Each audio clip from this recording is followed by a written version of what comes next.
Well, there's the oil tank, and it's that time of year again. Soon comes round, doesn't it? The winter months are drawing in, and it's time to change the wicks on the oil-fired central heating. Get rid of the old wick, put a nice fresh wick, and light it up. And that's what I'm going to do in this video. So as you can see, there's the oil tank. First thing first, let's make sure that the oil supply is switched off.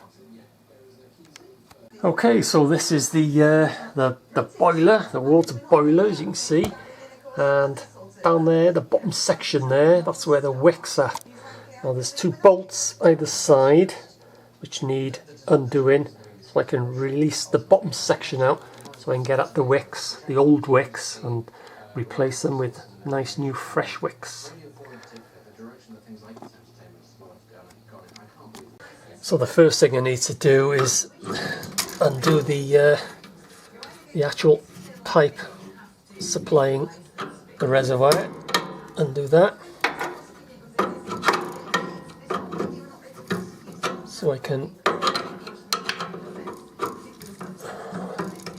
remove this bottom section. That's done. Okay, there's two bolts I need to undo. One here and one there.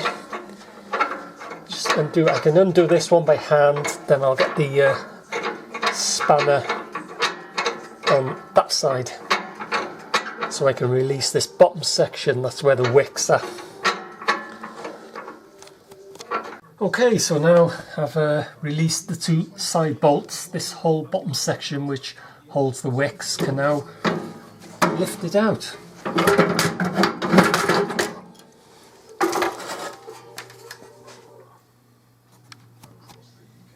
Okay, so I've come outside now because this bit can get a bit messy. So this section here lifts out, and inside there is where the wick is, or where the wick was, the old burnt out nasty one. So I'll give that a clean out now.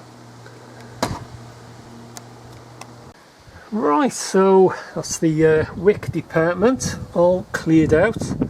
All I've got to do now is cut the wicks to size and fit them back in.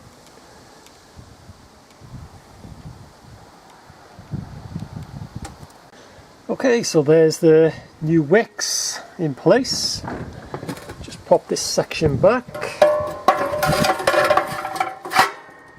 and put everything back in place.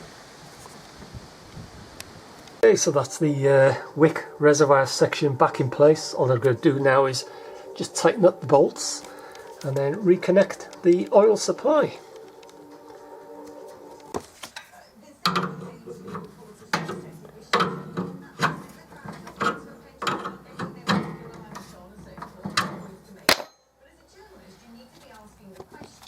So that's it. Wicks been replaced, the old one removed, nice new fresh wicks. Everything connected up. All it needs to do now is to fire up the new wicks. Job done.